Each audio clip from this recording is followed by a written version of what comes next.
Bottom line tonight, where does the FBI's investigation into Russian meddling and any possible collusion with members of the Trump campaign team stand? How far along was James Comey?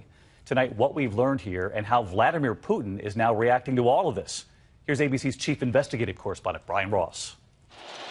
The Russians were having a good laugh today about the firing of the FBI director. President Vladimir Putin, in full hockey gear with his press secretary next to him, told CBS he was more interested in getting out on the ice and scoring some goals. We have nothing to do with that. But for the FBI, there's nothing funny about the investigation, now at a critical juncture after almost a year. Officials tell ABC News a federal grand jury is already impaneled.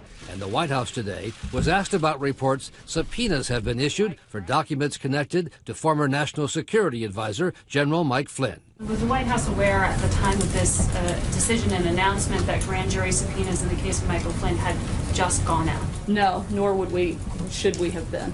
And adding to the White House concerns this week are new indications the investigation may have expanded to include Trump's business and personal finances, based on how the former director of national intelligence cryptically answered this question. General Clapper, during your investigation of all things Russia, did you ever find a situation where a Trump business interest in Russia gave you concern?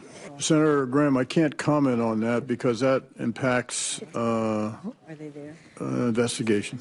Officials tell ABC News FBI agents are increasingly focused on General Flynn, on Trump's former campaign manager Paul Manafort, longtime Trump friend Roger Stone, and his former foreign policy advisor Carter Page. All have denied any wrongdoing, including Page, who told me recently the allegations are false. It's ridiculous. What's ridiculous about it? Everything. Yeah, it's just making something out of nothing, so good to see you. Today, Page was among those full of praise for the firing of the FBI director, encouraged, he said, that the investigation may soon come to an end. And Brian Ross with us as well tonight. And Brian, there was new reporting here today that James Comey had actually just asked for more money, more resources days before he was fired.